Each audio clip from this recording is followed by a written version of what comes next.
Friends कैसे हैं। आशा करता हूँ कि बहुत अच्छे होंगे। और जैसे कि आप लोग से मैंने पहले ही कहा था कि बिहार जो है सिविल कोड जो पियन का आप लोग का एग्जाम 15 मार्च को होने जा रहा है, उसके लिए मैंने जो है एक स्पेशल शाम में क्लास जो है आपके लिए मैंने लॉन्च किया है, जिसमें जो है हम लोग करने वाले हैं मॉक टेस्ट। ये जो बिहार सिविल कोड पियोन का जो आप लोग का पेपर होने जा रहा है, ठीक है, तो ये जो पेपर है इसमें जो है किस तरीके के प्रश्न आएंगे और आप लोग कैसे पेपर को समझोगे, किस तरीके से सॉल्व करोगे, ये मॉक टेस्ट लगाने से जो है सबसे बेहतर होता है। ठीक है, तो मॉक टेस्ट देने से आपके फायदे ये होंगे कि आपका जो नंबर है ये इंक्रीज होगा और जो आपका डर है एग्जाम का वो भी बिल्कुल हट जाएगा। तो यहाँ पे जो है आप लोगों को 15 मार्च का आप लोग का जो पेपर होगा बिल्कुल 100% जो है आप लोग देखोगे कि इसी पैटर्न पे ऐसा ही पेपर देखने को मिलेगा। और बिल्कुल आप लोग कह सकते हो कि आपको परीक्षा से पहले पेपर जो है मिल जाना, ये जो है इस क्लास का महत्व है। और कहीं ना कहीं आप जब इस क्लास को कर लोगे, पूरे के पूरे हर एक प्रश्न को देख लोगे और जब एग्जाम हॉल में बैठोगे तो इसके बहुत बड़े फायदे आप लोगों को देखने को मिलेगा। क्योंकि जैसे कि आप लोग जो है हिंदी हो गया, मैथ हो गया और इंग्लिश हो गया, आप लोगों को मालूम है कि तीन ही सब्जेक्ट के आपके एग्जाम हॉल में प्रश्न पूछने वाला है। और इन तीनों ही सब्जेक्ट के मैंने प्रश्नों को यहाँ पे रखा हुआ है जैसे कि आप लोगों के एग्जाम हॉल में पूछने वाला है। तो बिल्कुल इसका बहुत बड़ा इफेक्ट पड़ेगा। बिहार जो है सिविल कोर्ट पियोन का एग्जाम अगर परीक्षा आप भी देने जा रहे हो तो परीक्षा से पहले आप यहाँ पे मॉक टेस्ट लगाओ डेली शाम में 7 PM पे। और इसके फायदे देखना 100% आपको जो है बहुत बड़ा स्कोर करने को जो है देखोगे आप एग्जाम हॉल में। ठीक है, आपको लगेगा नहीं कि आप एग्जाम हॉल में बैठे हो, जब आप इस क्लास को करके जाओगे तब आपको जो है एग्जाम का डर जो है बिल्कुल खत्म हो जाएगा। तो चलिएगा यहाँ पे फटाफट से इस क्लास को स्टार्ट करेंगे। ज्यादा समय नहीं बचा हुआ है आप लोगों के पास भी। और मैं आप लोगों को पहले भी बताया हूँ कि अब जो है आप लोगों के 3 क्लासेज में लेने वाला हूँ। कल से जो है आपके 3 क्लासेज होंगे। तो आप लोग जो है क्लास को लाइक करके चैनल को सब्सक्राइब करके रखोगे तो जो आपका 3 क्लासेज होने वाला है उसका जो नोटिफिकेशन आपको मिल जाएगा। एक तो सुबह में आप लोगों का क्लास रहेगा 6 AM पे। उसके बाद से एक क्लास आप लोगों का जो है 12 बजे दोपहर में रहेगा, 12 बजे दोपहर का रहेगा, 12 बजे PM पे आप कह सकते हो दोपहर में। उसके बाद से आप लोगों के सामने जो है 7 बजे PM पे आपको शाम में जो है रहेगा। तो ये 3 क्लासेज आपको कराऊंगा और जिसमें जो भी आपको डाउट होगा वो बिल्कुल क्लियर हो जाएगा। ठीक है, तो चलिएगा पहला प्रश्न हम हिंदी से स्टार्ट करेंगे, हिंदी के बाद मैथ, मैथ के बाद इंग्लिश। पूरा का पूरा पेपर सॉल्व करके जाना है और हर एक प्रश्न का उत्तर खुद से बताना है, गलती हो या सही हो इससे कोई आपको फर्क नहीं पड़ना चाहिए। कह रहा है उच्छ्वास का जो है संधि विच्छेद क्या होगा। उच्छ्वास का जो है संधि विच्छेद आप लोगों से पूछा गया है। हर एक प्रश्न का उत्तर आपको कमेंट बॉक्स में टेस्ट के तौर पे देना है। ठीक है, हर एक प्रश्न का गलत या सही, क्योंकि निगेटिव मार्किंग आपके एग्जाम में नहीं है, हर एक प्रश्न का राइट उत्तर आपको बताना है। तो देखिए यहाँ पे जो है जब भी आपको आधा च या छ दिखे तो आप क्या करोगे, वहां पे हमेशा ही त में उससे चेंज करोगे। तो उत प्लस यहाँ पे देखो हलंत कहीं पे भी नहीं है, त केवल एक ही में है तो आप इसके आगे बनाने की आवश्यकता नहीं है। श्वास जो है आपके बिल्कुल राइट हो जाएगा, उत प्लस श्वास। बिल्कुल आप ऑप्शन नंबर जो है बी के साथ जाओगे। ठीक है, जिन्होंने बताया है बी उनके बिल्कुल राइट उत्तर है। देखेंगे कि किसका किसका कितना स्कोर बन रहा है इस क्लास में। ठीक है, बिल्कुल बहुत बड़ा जो है ये आप लोगों के लिए मौका है। और एक बार क्लास को शेयर कर दो, क्लास को शेयर कर दो, ये टेस्ट सभी लोगों के पास पहुंच जाए, सभी लोग जो है इस टेस्ट से जुड़ जाए। देखिए कहला है कि अनगन में कौन सा जो है समास है, अनंग में कौन सा जो है समास है ये बताना है, बताने की कोशिश करेंगे। Question number 2। तो अनंग का मतलब क्या होता है, जो बिना अंग का हो, बिना अंग का अर्थात कामदेव। ऑप्शन नंबर जो है आप लोगों के सी जो है बिल्कुल राइट उत्तर हो जाएगा। किसको कामदेव बोला जाता है, भगवान का ये अर्थात जो दूसरे शब्दों को हम बोलते हैं तो उसे बहुब्रीहि समास में आता है। अनंग जो है यानी कि जो है कामदेव को कहा जा रहा है तो बहुब्रीहि में आ जाएगा। जैसे दशानंद बोल रहे हैं पर रावण को समझ रहे हैं तो ये बहुब्रीहि हो जाता है। पार्थिव शब्द के लिए सही जो है वाक्यांश क्या है। स्टार लगा रहे हो इस क्लास को और इस क्लास को रिपीट कर लेना एक दो बार, ठीक है। इस टेस्ट को 100% प्रश्न यहाँ से पूछेंगे, इसकी गारंटी है, ठीक है। तो ये जो है आपके लिए स्पेशल ही क्लास है एग्जाम से पहले। पार्थिव शब्द के सही जो है के लिए सही जो है वाक्यांश क्या है। तो पार्थिव का मतलब होता है जिसका संबंध पृथ्वी से हो। ऑप्शन नंबर बी जिन्होंने भी बताया है उनके बिल्कुल 100% सही उत्तर है, इसमें कहीं से भी आपके डाउट नहीं होना चाहिए, ठीक है। बिल्कुल बिल्कुल तीसरा नंबर प्रश्न का राइट उत्तर बी। अगला प्रश्न चौथा बताना है, उन्मीलन उन्मीलन का जो है विलोम क्या होगा। उन्मीलन का जो है विलोम शब्द आपको बताना है, क्वेश्चन नंबर 4। आप इसके राइट उत्तर बताओगे कमेंट बॉक्स में, आपका जो भी राइट उत्तर बन रहा है ए बी सी डी, तो कमेंट बॉक्स में करो, क्योंकि आप टेस्ट देने आए हो, यहाँ पे गलत या सही से कोई बहस नहीं है। आप टेस्ट देते रहो, आपका कितना स्कोर बन रहा है ये आप लोगों को पता होना चाहिए, ठीक है। तो जो भी मेरे दोस्त बता रहे हैं निमिलीन, उनका बिल्कुल राइट उत्तर है ऑप्शन नंबर डी। और बेहतर स्कोर करना है तो सुबह और शाम दोपहर जो भी क्लासेस हो रहा है आप उसको अटेम्प्ट करो, देखो 100% प्रश्न आपको वहीं से देखने को मिलेगा। अरण्य रोदन मुहावरे का जो है सही अर्थ क्या है। अरण्य रोदन मुहावरे का अर्थ क्या है। तो जो भी मेरे दोस्त यहाँ पे बता रहे हैं कि व्यर्थ की जो है विलाप करना, यानी कि जिसका कोई प्रभाव न पड़ना, बिल्कुल राइट उत्तर है ऑप्शन नंबर बी। उसी का मतलब होता है अरण्य रोदन। नेक्स्ट प्रश्न की ओर चलेंगे और अगला प्रश्न आपके सामने है कि निम्नलिखित में से कौन सा शब्द तत्सम है। निम्नलिखित में से कौन सा शब्द तत्सम है ये आप लोगों से पूछा गया है, बताने की कोशिश करेंगे। क्वेश्चन नंबर 6 पे आ चुके हैं। छठे नंबर प्रश्न का राइट उत्तर क्या होने वाला है। बहुत बेहतरीन प्रश्न है, सभी लोग बताएंगे। क्वेश्चन नंबर 6 छठे नंबर प्रश्न के राइट उत्तर क्या होने वाला है। तो जिन्होंने बताया है यहाँ पे अट्टालिका, उनका बिल्कुल राइट उत्तर है ऑप्शन नंबर बी, अट्टालिका। नेक्स्ट प्रश्न की ओर चलेंगे और अगला प्रश्न आपके सामने है मृगेंद्र, जिसका इसका पर्यायवाची आपको बताना है। मृगेंद्र का जो है पर्यायवाची शब्द क्या होता है ये आप लोगों से पूछा गया है। पर्यायवाची और विलोम आपको याद करना पड़ेगा, ठीक है। तो जो भी मेरे दोस्त बता रहे हैं शेर, उनके बिल्कुल राइट उत्तर है, उसे शेर का ही पर्यायवाची है मृगेंद्र। नेक्स्ट प्रश्न की ओर चलेंगे और अगला प्रश्न आपके सामने है कि वपु शब्द का जो है अर्थ क्या होता है। वपु बताइएगा। क्वेश्चन का लेवल आप देख लो, 100% इससे हार्ड नहीं होगा, ठीक है। इससे लो ही प्रश्न रहेगा, मैंने एक स्टेप आपको आगे करके पढ़ा रहे हैं, ठीक है। आपको बिल्कुल जो लेवल आएगा आप कहीं भी देख लेना, जो आपको क्लास में मैं करा रहा हूँ इससे ऊपर का नहीं होगा, आप आसानी से करके आओगे। अगर आप इन प्रश्नों को कर लेते हो तो एग्जाम में आपको बिल्कुल जो है हलवा प्रश्न लगेगा, ठीक है। ये शरीर का वापु मतलब होता है शरीर, ठीक है। नेक्स्ट प्रश्न आपके सामने है कि प्रत्युत्पत्ति शब्द का जो है अर्थ क्या है, बताइएगा। क्वेश्चन नंबर 9, 9वें नंबर प्रश्न के राइट उत्तर क्या होने वाला है। तो जो भी मेरे दोस्त बता रहे हैं यहाँ पे कि जिसकी बुद्धि तुरंत उत्तर सोच ले, जिसकी बुद्धि तुरंत उत्तर सोच ले।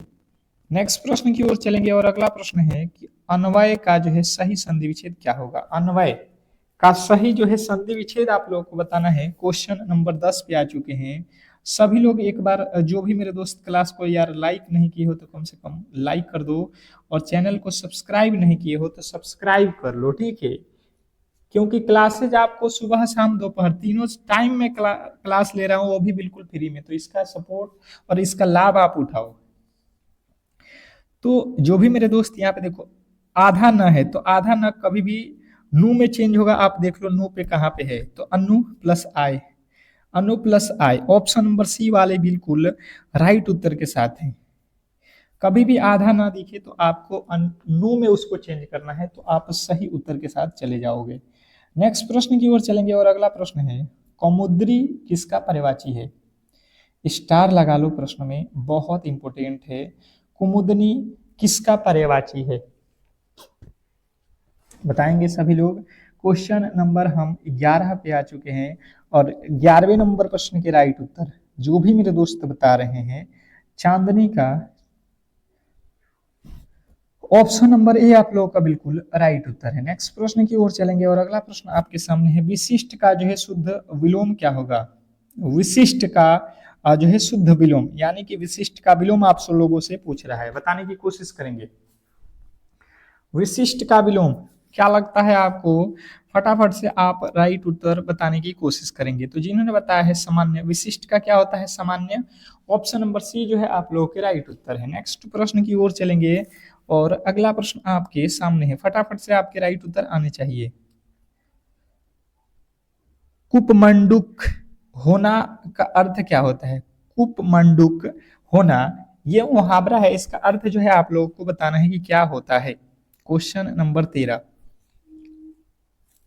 13वें नंबर प्रश्न के राइट उत्तर बताने की कोशिश करेंगे सभी लोग। ये जो है आप लोगों का हिंदी का लेवल मैंने हाई करके ही प्रश्नों को रखा हुआ है, ठीक है। जब एग्जाम हॉल में बैठोगे तो आपको बहुत इजी प्रश्न मिलेंगे, ठीक है, क्योंकि पियोन का एग्जाम है और मैंने जो है पियोन से काफी लेवल बढ़ा के आपको तैयार करा रहा हूँ, ठीक है। और जो आपके अंतिम के 5 दिन बच रहे हैं उसमें जो है बेहतर से बेहतर आपको गेस किया हुआ क्वेश्चन आपको हम दे रहे हैं। 100% प्रश्न आप आसानी से करके आओगे। अगला प्रश्न आपके सामने है, आच्छादन में कौन सी संधि है? आच्छादन में कौन सी संधि है? संधि विच्छेद आपको बताना है, बताइएगा। तो देखिए यहाँ पे जो है आ में टूटेगा, छ जो है यहाँ से आ की मात्रा में टूटेगा, तो आ ये कौन सी? तो व्यंजन संधि में आता है, ठीक है। ऑप्शन नंबर जो है, ऑप्शन जो है आप लोग जो है किस में जाओगे? बी में। अगला प्रश्न आपके सामने है, तरणी और तरणी का सही जो है अर्थ क्या है? देखिए तरणी दो तरीके से लिखा गया है, एक में छोटी ई की मात्रा से है, एक में बड़ी ई की मात्रा से। इन दोनों का अर्थ जो है हम लोगों से पूछा जा रहा है, बताने की कोशिश करेंगे। क्वेश्चन नंबर 15, 15वें नंबर प्रश्न के जो राइट उत्तर हैं आप लोगों को याद रखना है। यहाँ पे एक तरणी जो लिखा गया इसका तो मतलब होता है सूर्य, एक तरणी मतलब नाव। ऑप्शन नंबर बी जो है आप लोगों के बिल्कुल राइट उत्तर है, इसमें कहीं से भी आपके डाउट नहीं होना चाहिए। नेक्स्ट प्रश्न की ओर चलेंगे और अगला प्रश्न आपके सामने है, उत्पत्ति का सही संधि विच्छेद क्या होगा? उत्पत्ति का सही संधि विच्छेद क्वेश्चन नंबर 16, 16वें नंबर प्रश्न के जो राइट उत्तर है ये आपको बताना है। क्वेश्चन नंबर 16 पे आ चुके हैं, बताने की कोशिश कीजिए सभी लोग कि इस प्रश्न का जो राइट उत्तर है वो क्या होने वाला है। उत्पत्ति का सही संधि विच्छेद क्या हो जाएगा? तो आपको बताना है वी, आधा व है तो वी में हो जाएगा। मैंने आपको बताया है हमेशा छोटी ई से लगाओगे, तो वी प्लस उत्पत्ति आपके बिल्कुल राइट उत्तर है। नेक्स्ट प्रश्न आपके सामने है कि चक्रपाणी में कौन सा समास है? चक्रपाणी में कौन सा समास है? क्वेश्चन नंबर 17, 17वें नंबर प्रश्न के जो राइट उत्तर है ये आप लोगों को बताना है। क्या पूछा गया है? चक्रपाणी में समास। चक्रपाणी बताओ को,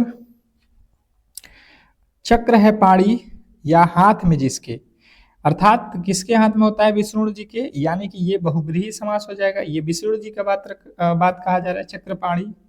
नेक्स्ट प्रश्न आपके सामने है कि जो है इप्सित, इप्सित का जो है विलोम क्या होगा?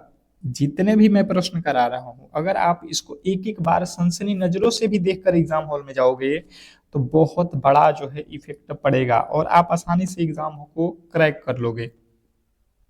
अनिश्चित आपका ऑप्शन नंबर बी जो है बिल्कुल राइट उत्तर है। नेक्स्ट प्रश्न की ओर चलेंगे और अगला प्रश्न है कि शार्दुल किसका जो है पर्यायवाची शब्द है? शार्दुल किसका जो है पर्यायवाची शब्द है? क्वेश्चन नंबर 19, 19वें नंबर प्रश्न के राइट उत्तर बताने की कोशिश करेंगे सभी लोग।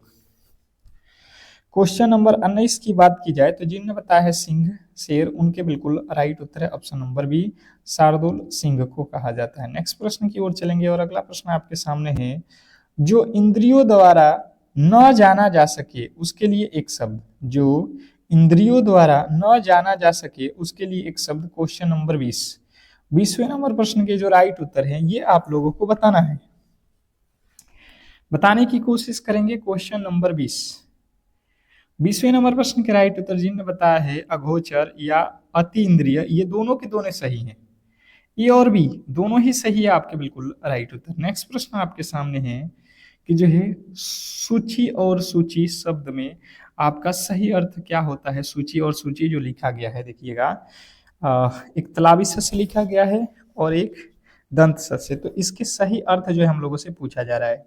तो जो भी मेरे दोस्त यहाँ पे बता रहे हैं, पवित्र और नामावली बिल्कुल राइट उत्तर है, ऑप्शन नंबर ए।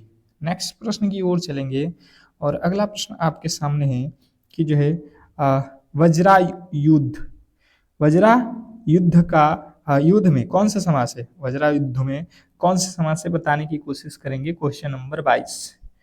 तो 22वें नंबर प्रश्न का राइट उत्तर आपको याद रखना है कि जो है बहुब्रीहि समास होगा। क्यों? क्योंकि वज्र है आयुध यानी कि शस्त्र जिसका, अर्थात इंद्र। नेक्स्ट प्रश्न की ओर चलेंगे और अगला प्रश्न आपके सामने है कि आविर्भाव का जो है विलोम शब्द क्या होगा। आविर्भाव का जो है विलोम शब्द आप लोगों से पूछा गया है, क्वेश्चन नंबर 23। बताएंगे आविर्भाव का विलोम शब्द क्या होता है। तो जो भी मेरे दोस्त यहाँ पे बता रहे हैं तिरोभाव, उनका बिल्कुल राइट उत्तर है ऑप्शन नंबर बी। आप लोग टेस्ट दे रहे हो कि नहीं? आपको मैंने पहले ही कहा है कि टेस्ट देते रहिए, सिलेक्शन लेना है तो टेस्ट देते रहिए। हलाहल का जो है अर्थ क्या है, हलाहल का अर्थ बताना है, क्वेश्चन नंबर 34। 34वें नंबर प्रश्न के राइट उत्तर बताएंगे सभी लोग। हलाहल का अर्थ क्या है, क्वेश्चन नंबर 24। तो जो भी मेरे दोस्त बता रहे हैं यहाँ पे क्वेश्चन नंबर 24वें का राइट उत्तर, हलाहल का मतलब होता है जहर या विष। ऑप्शन नंबर 20 जो है आपके बिल्कुल राइट उत्तर है। नेक्स्ट प्रश्न की ओर चलेंगे और अगला प्रश्न है कि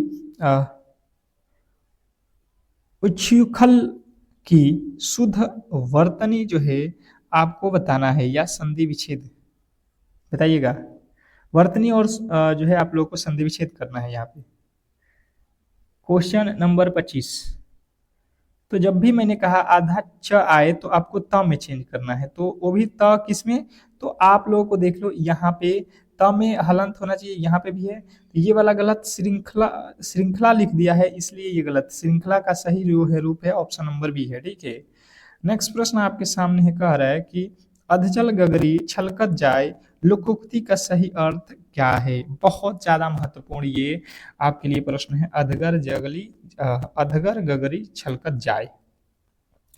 तो जो भी मेरे दोस्त यहाँ पे बता रहे हैं कि कम गुण वाला व्यक्ति दिखावा अधिक करता है, बिल्कुल राइट उत्तर है। नेक्स्ट प्रश्न की ओर चलेंगे और अगला प्रश्न है कि पावक में कौन सा संधि है, पावक में कौन सा संधि है, ये आप लोगों से पूछा गया है। पावक, पावक जब आप तोड़ोगे तो क्या हो जाएगा, पौ प्लस अक, यही तो होगा पावक का संधि विच्छेद।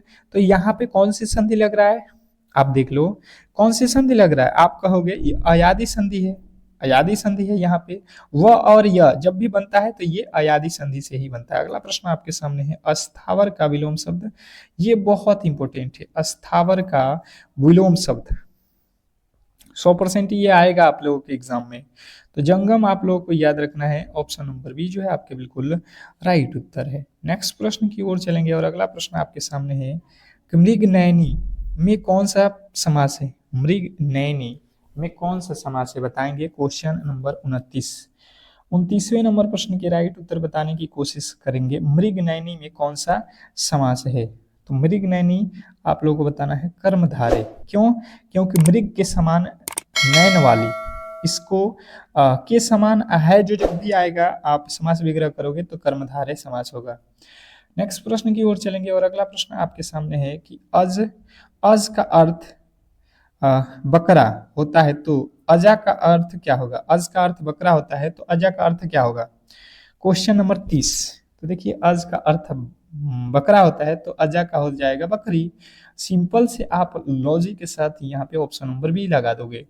नेक्स्ट प्रश्न की ओर चलेंगे और अगला प्रश्न देखिए गणित का स्टार्ट हो रहा है, देखिए गणित के प्रश्न आ चुका है। स्टार लगा लो, एक बार क्लास को लाइक शेयर कर दो, क्लास को लाइक शेयर कर दो। अगर सिलेक्शन लेना है तो गणित आपके बिल्कुल पूरे के पूरे नंबर लाना होगा तो ही आपका सिलेक्शन होगा, और गणित में पूरे के पूरे नंबर लाने की जो है यहाँ पे गारंटी है। आप केवल और केवल क्लास करो, 100% आप आसानी से ऐसे प्रश्नों को करके आओगे। कह रहा है यदि x + 1/x = 4 तो x² + 1/x² का मान क्या होगा। मैंने जो है आप लोगों को ऐसे प्रश्नों को सोल्व करने के एक फॉर्मूले बताए हैं कि जब भी आए एक्स स्क्वायर प्लस एक्स बटा एक बटा एक्स स्क्वायर जैसे फॉर्मूले, तो आपको जो ये अंत में जो वैल्यू दिया गया है एक एक्स प्लस एक बटा एक्स का, इसका कर देना है स्क्वायर और माइनस कर देना है 2।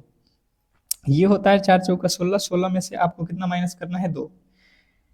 ये हो जाएगा आपका कितना 14। मुझे लगता है आप आसानी से समझ गए होंगे ऑप्शन नंबर बी। इसमें कहीं से किसी भी तरीके के डाउट नहीं होना चाहिए। बहुत बेहतरीन प्रश्न था और कहीं ना कहीं आप बेहतर तरीके से इस प्रश्न को समझ गए होंगे।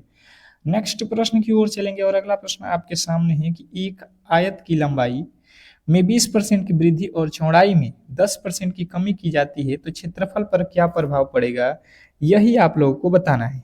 बताने की कोशिश करेंगे सभी लोग कि जो है इस प्रश्न के राइट उत्तर क्या होने वाला है। बहुत बहुत इंपॉर्टेंट प्रश्न है। जैसे कि आप लोगों को मैंने पहले भी बताया हुआ है कि ऐसे प्रश्न में जब भी बढ़ाया जाए और घटाया जाए तो आप क्या करोगे, 20 और 10 घटा रहा है तो माइनस का 10 कर लेना, इसको गुणे और बट्टा में 100 कर लेना। यहाँ से देखो ये तो 1 0 से 1 0, 1 0 से 1 0, यानी कि माइनस का 2 आ रहा है। कितना आ रहा है, माइनस का 2। यानी हम क्या कहेंगे कि जो है माइनस का 2 का मतलब यहाँ पे ये हो जाएगा कि टोटल सबसे पहले इसके फॉर्मूले आप समझ लो, माइनस 2 हो रहा है ना, इसके फॉर्मूले क्या होता है, x plus y minus x y बट्टे 100। ये होता है जब कोई बोले कि किसी आयत की लंबाई इतना बढ़ाया जाए, चौड़ाई इतना बढ़ाया जाए, चाहे बोलता है कोई कि एक संख्या को 20% बढ़ाया जाता है फिर 10% घटाया जाता है, तो इसके फॉर्मूले होते हैं, पहला बढ़ाना है या घटाना है, एक का x मान लेना है, एक को y मानना है, फिर आप इसको कर लोगे तो यहाँ पे x का वैल्यू कितना है 20 और y का वैल्यू है 10। 10 माइनस में है ना, क्यों, क्योंकि y का वैल्यू यहाँ पे कम करना है तो ये माइनस में हो जाएगा, y का वैल्यू माइनस, तो यहाँ पे माइनस 10 और इसके वैल्यू अभी हमने निकाला था माइनस 2, तो ये हो जाएगा 10 और माइनस का जो है 10 और 2 12, 20 में से 12 जाएगा, 8% की वृद्धि। जब प्लस में आएगा 12 में से 20 घटा रहे हैं तो प्लस का 8 आ रहा है, इसीलिए वृद्धि वाला लगाएंगे, ठीक है। नेक्स्ट प्रश्न की ओर चलेंगे और अगला प्रश्न आपके सामने है कि दो संख्याओं का लसा जो है यहाँ पे दिया गया है और मसा यहाँ पे दिया गया है। यदि एक संख्या 30 है तो दूसरी संख्या ज्ञात करें। इसके भी फॉर्मूले मैंने आप लोगों को बेहतर तरीके से बताया हुआ है कि पहली संख्या और गुणे बताना है आपको दूसरी संख्या, बराबर होता है LCM गुणे HCF। ये फॉर्मूले आपको याद रखना है। पहली संख्या कितना है 120 गुणे दूसरी संख्या है यहाँ पे 10, बराबर यहाँ पे आप लोगों को देखना है LCM कितना है। आप पहली संख्या दिया हुआ है कितना 30, हम लोगों ने गलती ही लिख दिया यार, पहली संख्या कितना दिया है 30, यहाँ पे 30 रखो। दूसरी संख्या हमें पता नहीं है तो दूसरी संख्या को दूसरी संख्या रहने दो। एलसीएम कितना दिया है 10 गुणे 120। अब यहाँ से कर लो 30 के पहाड़े में 30 चौका 120, यानी कि दूसरी संख्या जो है 10 गुणे 4 कर दो 40, जो है आपके बिल्कुल राइट उत्तर है ऑप्शन नंबर ए। नेक्स्ट प्रश्न की ओर चलेंगे और अगला प्रश्न आपके सामने है, इसके जो है वैल्यू निकालने हैं, ठीक है। तो यहाँ पे सबसे पहले आप क्या करोगे, यहाँ पे क्या करोगे, इसके तो आप क्या कर सकते हो लघुत्तम ले लो। यहाँ पे लघुत्तम 144 आ जाएगा, 144 और यहाँ पे 144 और प्लस का हो जाएगा 25, ये रूट में ही रहेगा, बराबर यहाँ पे 1 प्लस x बटा 12 हो जाएगा। इसके ये जोड़ोगे 169 आएगा, 169 का वर्गमूल कितना होता है 13 और 144 का 12, बराबर एक को इधर लाओगे -1 और ये x बटा 12। यहाँ से जब आप बनाने की कोशिश करोगे तो इधर लसा निकालोगे 12 हो जाएगा, तो ये 13 और माइनस का हो जाएगा 12, बराबर यहाँ पे हो जाएगा x बटा 12। ये 12 से 12 कट जाएगा, x का वैल्यू कितना आ रहा है आप देख लो, 13 में से 1 जाएगा 12। आपका राइट उत्तर ऑप्शन नंबर डी। बहुत इजी था, आप आसानी से कर सकते थे। नेक्स्ट प्रश्न की ओर चलेंगे और अगला प्रश्न आपके सामने है कि एक बेलन की त्रिज्या 7 सेमी और ऊंचाई 10 सेमी है तो इसके वक्र पृष्ठ का क्षेत्रफल ज्ञात करो। सबसे पहले आपको फॉर्मूले अगर याद है तो ये प्रश्न आप चुटकियों में कर सकते हो। मेन है आपको फॉर्मूले याद होने चाहिए, किसका, तो यहाँ पे अंत में पढ़ो। इसने कहा है कि वक्र पृष्ठ का क्षेत्रफल क्या होता है, तो बेलन के वक्र पृष्ठ का क्षेत्रफल आप लोगों को याद मैंने कराया था 2πr/h। 2π का वैल्यू कितना होता है 22/7 गुणे r का वैल्यू कितना दिया है 7 गुणे h का वैल्यू 10। ये 7 से 7 काट दो, गुणा कर दो, बाई दूना 44, 44 में 10 से 440 जो है आपके बिल्कुल राइट उत्तर है। इसमें कहीं से भी आपके डाउट नहीं होना चाहिए। बहुत बेहतरीन प्रश्न था। नेक्स्ट प्रश्न की ओर चलेंगे और अगला प्रश्न है कि यदि 5 व्यक्ति किसी काम को 10 दिनों में कर सकते हैं तो 6 व्यक्ति उसी काम को कितने दिनों में करेंगे? स्टार लगा लो। 100% सिलेक्शन वाली और आने वाली क्वेश्चन है आपके एग्जाम हॉल में। क्या लगता है आपको इस प्रश्न का राइट उत्तर क्या होने वाला है? प्रश्न बहुत ज्यादा महत्वपूर्ण है आपके एग्जाम के लिए। कहीं ना कहीं आपको ऐसे प्रश्न सॉल्व करने आने चाहिए। देखिए सबसे पहले एमडीएच वाला जो आप लोग फॉर्मूला पढ़े हो उसी को लगाना है। देखिए 5 आदमी हैं और 12 दिनों में काम कर रहे हैं, यानी 12 गुणे 5 कर देना है। ठीक है, बराबर यही काम कराना है, यानी कि इतने ही काम कराना है तो बराबर करेंगे। हमारे पास कितने लोग हैं? 6 व्यक्ति हैं, तो कितने दिनों में काम करेंगे हमें डे नहीं पता है, तो 6 गुणे दिन रखेंगे। 6 के पहाड़े में 6 दूना का 12, यानी कि 5 दूना के 10 दिन लग जाएंगे। ऑप्शन नंबर आपका बी जो है बिल्कुल राइट उत्तर है। इसमें कहीं से भी आपके डाउट नहीं होना चाहिए। बहुत बेहतरीन प्रश्न था। आशा करता हूं कि आपको क्लियर समझ में आ गया होगा। यहाँ पे कह रहा है 0.3333 बार जो है भिन्न को बदलें, इसको भिन्न में बदलना है। देखिए जब भी आप लोगों ने छोटे क्लासों में पढ़ा होगा एक बार जो है कि जो है 0 ये 3 लिख रहा है। ठीक है, 3 ये बार बार आता रहेगा। इसका मतलब ये हो गया कि 0.3 और इस पे ऊपर रेकरी लगा दो, यानी बार, इसी को बोलते हैं।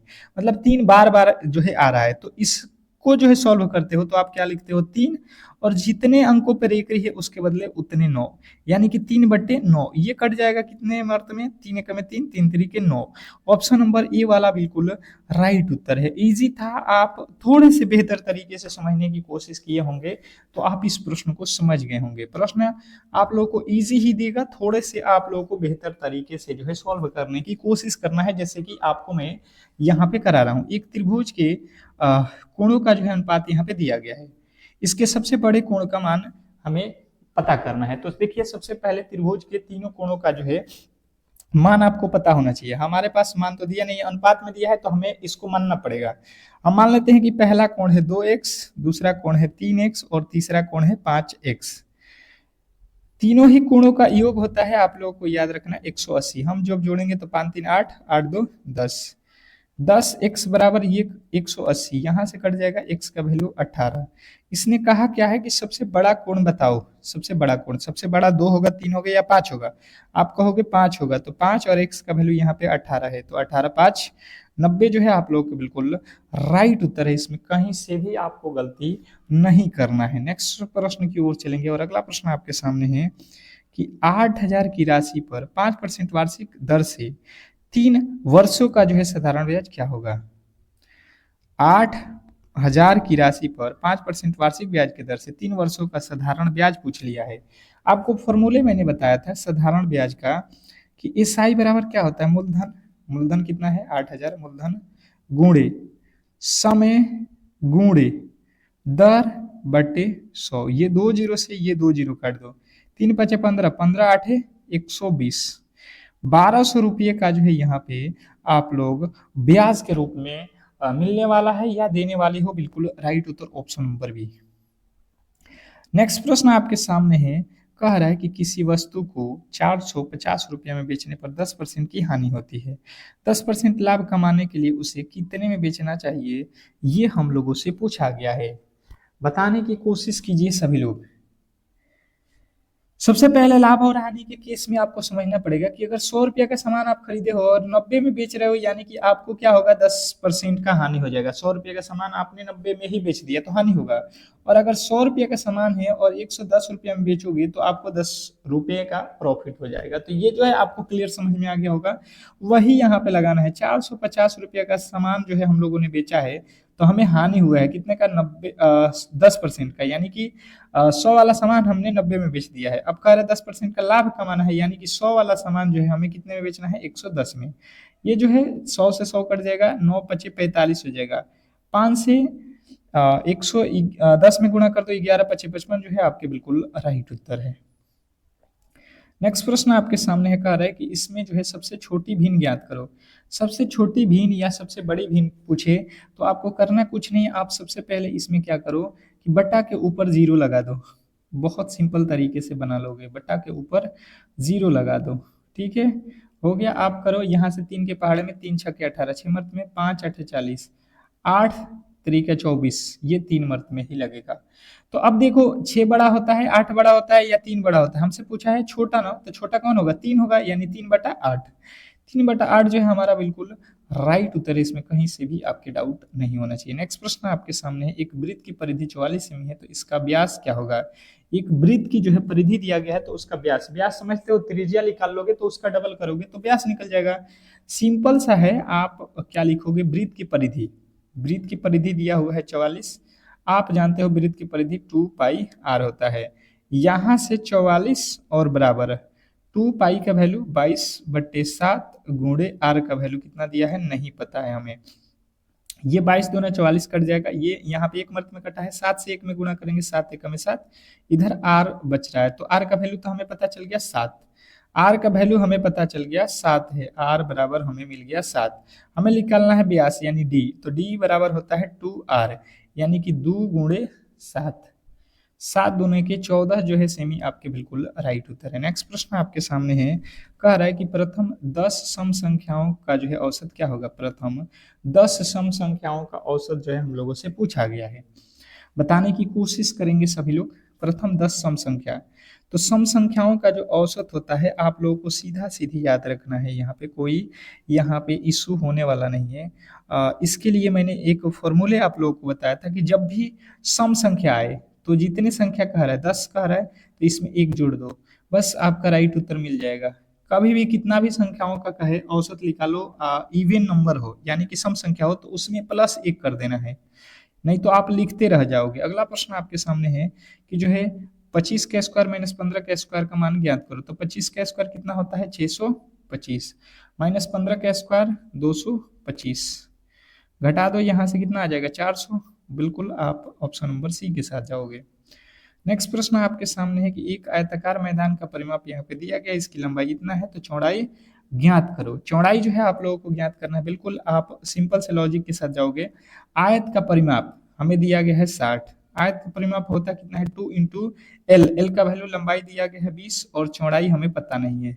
आयत का परिमाप होता है 2 इंटू एल प्लस बी, हमने वहां पे वैल्यू बैठा दिया, ये 2 से काट दो 30 मर्त में, इधर हो जाएगा 20 और प्लस का बी, बी का जब वैल्यू निकालोगे तो ये 30 और 20 इस तरफ आएगा तो माइनस में, तो घट जाएगा, तो कितना हो जाएगा 10, यानी कि जो है आयत की जो लंबाई है चौड़ाई है वो आपको कितना हो जाएगा 10। तो इस तरीके से जो है आज के क्लास को हम लोग यहीं पे समाप्त करेंगे। अगर आपको ये क्लास अच्छा लगा है और आप डेली क्लास करना चाहते हैं तो क्लास को लाइक करके चैनल को सब्सक्राइब करके रख लो, क्योंकि ये क्लास आपको हम डेली प्रोवाइड कर रहे हैं सुबह शाम और दोपहर, क्योंकि समय आपके पास बहुत कम बच चुका है। ठीक है, तो आप चैनल को सब्सक्राइब करके रखोगे तो हर एक क्लास का नोटिफिकेशन मिलेगा। मिलते हैं नेक्स्ट क्लास में, तब तक के लिए धन्यवाद।